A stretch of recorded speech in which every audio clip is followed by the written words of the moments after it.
Olá, a gente está reunido aqui para falar sobre refluxo pélvico. A gente vai comentar desde o diagnóstico até o tratamento e todas as dificuldades para a gente divulgar esse tema de suma importância. Por quê? Porque 1 em cada 6 mulheres é acometida com a dor pélvica. E varizes é um fator de recorrência já conhecido. Então eu estou aqui com Fábio Rossi, que atualmente tem entrado para varizes pélvicas assim, de uma forma bem bacana, né? Dado voz a esse tema. Isabela, que é cirurgiã vascular, Joana, que é cirurgiã vascular também, e Natália, minha querida do Maranhão, cirurgiã vascular e endovascular também. Então, Fábio, o que a gente pode falar de varizes pélvicas? Bom, é um tema super importante, relevante, né, e de muito destaque hoje na atualidade. Tem assumido um papel super importante nas discussões, nos congressos, como a gente viu nesse próprio aqui em Goiás, né? Congresso Brasileiro de Ecografia Vascular. E é super importante, né? Como você bem citou, 1/3 das mulheres tem dor pélvica e 1/3 dessas mulheres, a origem são as varizes pélvicas. Né? E a gente tem, se a gente for pensar em quais são as causas, né? A gente tem as causas compressivas, obstrutivas abdominopélvicas, então a gente tem a compressão da veia renal com refluxo nas gonadais e também a compressão na veia ilíaca, trazendo refluxo pelas veias ilíacas internas e que também pode causar a dor pélvica crônica nessas mulheres. Eu acho que aí você também pode falar um pouquinho, né, sobre o diagnóstico, né? O ultrassom tem um papel super importante no diagnóstico, não, é feito de uma forma não invasiva, a gente consegue avaliar os refluxos, as compressões de uma forma integral. Então, você fala muito melhor do que eu sobre esse assunto. Então, o diagnóstico, a gente sabe que o ultrassom é o exame de primeira linha e o endovaginal é o exame que vai indicar. Mas nós temos dificuldade, por exemplo, primeiro, a varicocele no homem, ela é já conhecida e aceita até pela CBHPM, né? E na mulher, varizes pélvicas não é. Joana, fala um pouco disso pra gente. Isso é um verdadeiro problema que a gente encontra, porque muitas vezes o diagnóstico ele é feito, mas a gente se esbarra aí nas negativas dos convênios. E nós, como vasculares, a gente precisa de uma certa orientação de como lidar nessas situações. Como, por exemplo, a Sociedade Brasileira de Cirurgia Vascular poderia ser uma sociedade que nos ampara, o que nós poderíamos fazer, nos preparar para essas situações. Acho que é o nosso dia a dia, né, Isabela? A gente estava comentando isso mais. A gente estava falando disso, a gente faz o diagnóstico, trabalha tanto em fazer um diagnóstico bem feito, em fazer um diagnóstico com pacientes que são sintomáticos, a gente vê que tem indicação de tratamento, mas a gente esbarra nessa dificuldade de conseguir muitas vezes esse suporte para fazer a melhor terapêutica desses casos. E lembrar que não necessariamente, né, todos os pacientes portadores de varizes pélvicas vão necessitar de um tratamento invasivo. Né? Então, muitos pacientes que a gente consegue manejar clinicamente, e aí isso é a importância da multidisciplinaridade no tratamento das varizes pélvicas, né, que vai envolver não só a gente como vascular, os ultrassonografistas, os ginecologistas que vão nos amparar disso. E lembrar que as varizes pélvicas são uma das causas de recidiva de varizes na perna, que é uma das nossas grandes dores, né? Então, e é uma coisa que antes talvez a gente não procurasse tanto, né? E se frustrava naqueles tratamentos de varizes, nossa, eu fiz porque não funcionou, e aí agora a gente lançando mão de saber diagnosticar, a gente pode procurar os liquões e aí sim fazer um tratamento que seja eficiente e duradouro.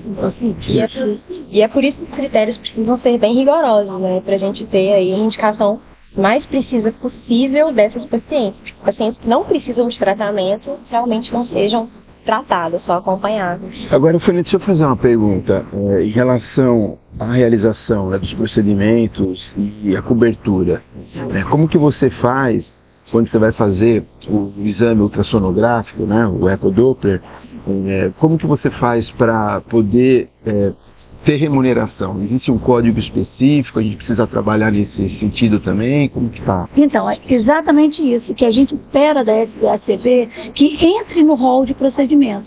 Por quê? Como que a gente trabalha hoje? A gente trabalha com mapeamento venoso dos membros inferiores, que já é bem codificado. Mas a gente tem agora a etapa transperineal para estudar esses pontos de vazamento. Então, a gente tem realmente um código que a radiologia usa, que é órgãos e estruturas. Então, a gente está associando o código. Depois, como você falou, é necessário estudar o eixo cavo ilíaco. Então, a gente precisa do código de veias ilíacas e aorta abdominal. E a aorta abdominal existe, mas veia ilíaca não existe. Isso é super importante, porque para quem faz o procedimento, né, a gente sempre, antes de indicar naquelas pacientes que você bem salientou, né, então a gente não deve tratar paciente oligosintomática, só as pacientes hipersintomáticas, que têm realmente alteração da qualidade de vida e etc. Numa situação em que o tratamento está indicado, e para mim eu acho que o ultrassom tem um papel fundamental porque é feito de uma forma não invasiva, para nós que vamos fazer o procedimento, é importante a gente estabelecer muito bem aonde que é a obstrução principal, aonde que são os fluxos, né? E nesse sentido, o exame tem que ser completo, né? A gente avaliar tanto a veia renal, como as veias gonadais, as veias ilíacas, né? E é um desafio mesmo. Eu acho que a sociedade tem que trabalhar mesmo, né? Junto com as outras especialidades que também atuam nessa área, radiologia, né? Os ultrassonografistas de uma forma geral, para a gente estabelecer um código que seja específico para isso. Porque, por exemplo, arterial, você não trata uma artéria femoral sem conhecer a aorta ilíaca, concorda? Mas trata membro inferior sem conhecer o eixo cavo ilíaco. E por que nós criamos, então, o pelvic team, Joana? Fala aí para nós. Eu acho que primeiro para conscientização, para levantar esse tema, né, que ficou aí ao longo de muitos anos esquecido, negligenciado. O que nós vemos no nosso dia a dia de pacientes que relatam pra gente que tem anos e anos de dor pélvica crônica, que não conseguem ter relação sexual, que realmente ficam deprimidas. Então isso é um assunto assim de suma importância. Então, além da conscientização da população, dessas pacientes, dos profissionais que recebem esses pacientes, nós também temos aí uma missão educativa de formar cada vez mais pessoas aptas a fazer esse diagnóstico ao paciente também. Claro, contribuir de uma forma mais abrangente, né, atuando aí na sociedade, com ações sociais. Então é um projeto aí que tem vários braços e que a gente pretende que todo mundo faça parte para o time crescer, para essa comunidade alçar voo aí. Quando fala todo mundo tem que ser só mulher. É só mulher ou não? Claro, aí, ó. Esse aqui é o nosso embaixador aqui, ó. Não, lembrar também... Na luta. Não, eu estou super feliz, né, de participar desse evento, tomara que gere outros frutos, né? A gente estava até comentando antes de começar a importância da gente conseguir dados epidemiológicos nacionais, né, específicos, e lembrar também da varicocele, que é a segunda causa de infertilidade, né, que é mais Tratável, né? Que é tratável e tem resultado. E hoje a gente tem, né, o resultado é muito semelhante à cirurgia, né, a microcirurgia para esse problema, né, que atinge uma série e é uma causa de infertilidade do casal, né? Que a gente está falando, outro problema também da dor pélvica, né? E da síndrome compressiva e também da de uma forma geral, é a infertilidade do casal, né? E eu mesmo já tive paciente, casal, que ele tinha varicocele e a menina varizes pélvicas. Você vê a prevalência que existe.